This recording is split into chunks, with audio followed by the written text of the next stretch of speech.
Okay, we're given some sine and cosine functions, and we're asked to pick out the midline amplitude period and any phase shifts going on here. So basically everything we could be asked about these, let's go through one at a time. So we have y equals 3 multiplied by sine of 2x with a plus 1 attached to the end.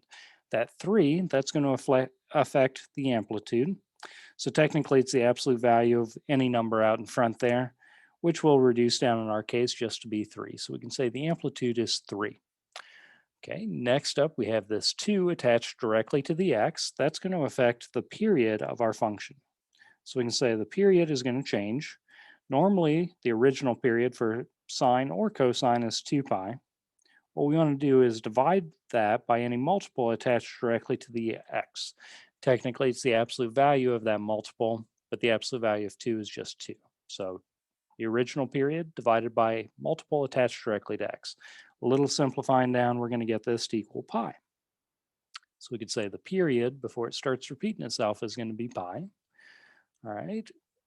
We don't have a phase shift in this situation because we don't have a number added or subtracted directly from x. So no phase shift. However, we do have a vertical shift with this plus 1 at the end. Everything on this graph has been moved up 1 unit. That will also affect our midline. Our midline is going to be equivalent to whatever that moving up or down is going to do. So in this case, we can say our midline is going to be at y equals 1. It's going to be the same as this vertical movement at the end. All right, one more quick example going on here. Very similar. This time we have a cosine. So the amplitude, again, you need to be looking in the right place. It's going to be the absolute value of that 1/2 out in front, which also works out to be 1/2. The next thing let's identify is the period. So the period is typically 2 pi for sine and cosine. But in this case, we're going to take 2 pi and divide by this multiple attached directly to x. So I can say that's a 1/3 attached directly to x being multiplied there. So I'm going to take 2 pi divided by 1/3 with a little bit of simplifying down here by multiplying numerator and denominator each by 3. That's like multiplying by 1. We're going to get 6 pi over 1, which is the same thing as 6 pi for our period.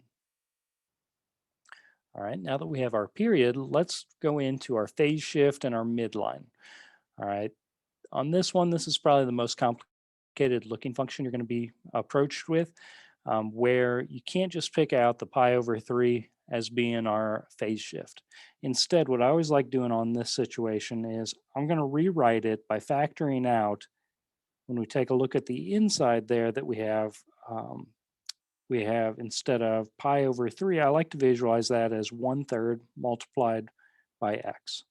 So I can say cosine of big set of parentheses 1/3. And I always find factoring this out makes all the difference in the difficulty on this.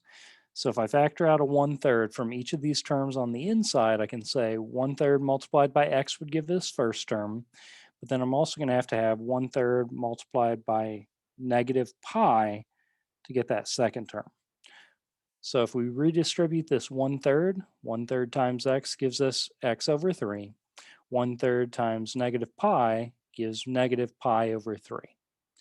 All right, but if you rewrite it like this in the factored version, it makes picking out this phase shift a whole lot easier. So we can say the phase shift is really just this x minus pi on the inside is going to indicate where our phase shift is. So subtracting moves things to the right, and we can say everything got moved in this case to the right, pi. All right, so pi units to the right.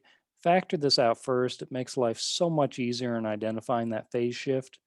On this one, since we don't have a number added or subtracted from the end or to the end, we don't have a vertical movement moving this up or down. So our midline hasn't changed. The midline in this case is simply going to be at the x-axis, or where we'd say y equals 0. So that did not move around. It's in the exact same spot as where it normally would be with our typical sine or cosine graphs. All right, so I hope this helps out as you're trying to pick out amplitude period, phase shift, midline. So you go through these types of examples.